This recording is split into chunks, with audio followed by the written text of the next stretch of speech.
শাস্ত্রে বলা হয়ে থাকে যে দানের ফল পরকালে বর্তায়। সাধুকে কিছু দান করলে আত্মকল্যাণ হয়, অসাধুকে কিছু দান করলে নিষ্ফল হয় এবং অপাত্রে দান করলে অমঙ্গলই লাভ হয়। শ্রীমদ্ ভগবদ্গীতায় পরমেশ্বর ভগবান শ্রীকৃষ্ণ বলেছেন, যদি কিছু প্রীতিপূর্ণভাবে দান করতে চাও তবে আমাকেই দান করো। দদাসি যৎ তৎ মদপর্ণম। তোমার দানের বস্তু আমার প্রতি অর্পণ করো।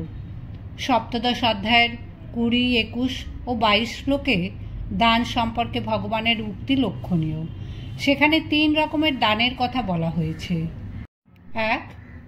দান করা কর্তব্য মনে করে প্রত্যুত প্রকারের আশা না করে উপযুক্ত স্থানে যেমন মন্দিরে, তীর্থে, উপযুক্ত সময়ে যেমন পর্ব বা পবিত্র তিথিতে, উপযুক্ত পাত্রে যেমন বৈষ্ণবজনকে যে দান করা হয় তাকে সাত্ত্বিক দান বলে। 2. প্রত্যুত প্রকারের আশা করে ফল লাভের উদ্দেশ্যে অনুতাপ সহকারে যে দান করা হয় সেই দান রাজসিক। 3.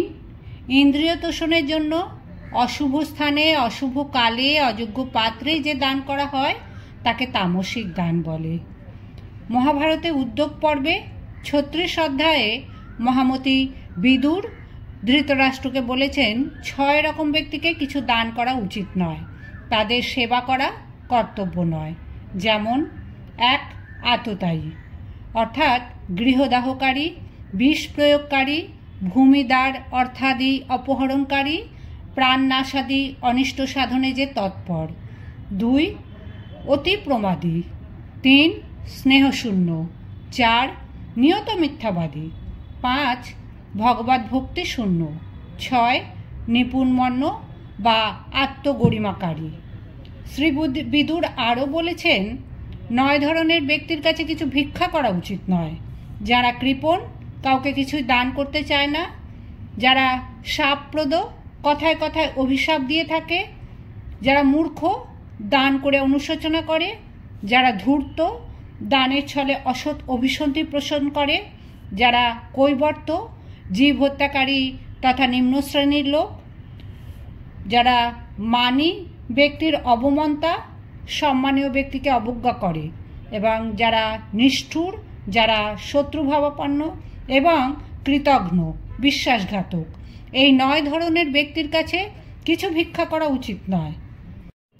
মহাভারতের উদ্যোগ পর্বে 37 অধ্যায় বলা হয়েছে, যার ক্রোধ নেই, পাথরও শোনাতে যার সমজ্ঞান, যার শোক নেই, সন্ধি ও বিগ্রহ কলহ নেই, নিন্দা প্রশংসায় যিনি উপেক্ষা প্রদর্শন করেন, উদাসীনের মতো যিনি প্রিয় ও অপ্রিয় বিষয় পরিত্যাগ করেন, সেই ভিক্ষুককে দান করা গৃহস্থের একান্ত কর্তব্য।